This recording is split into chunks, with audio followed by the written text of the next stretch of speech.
AK with the underfolder is quite sexy. The stock isn't always the most comfortable. Some people find it to be a complaint. I love it. If you have anything other than a 30-round magazine, like a drum, it doesn't fold right.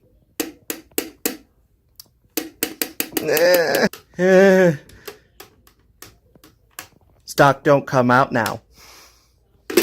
Just remember, the 40 rounders have a really hard time getting around that dong, and you can get it in there, but it's difficult. And again,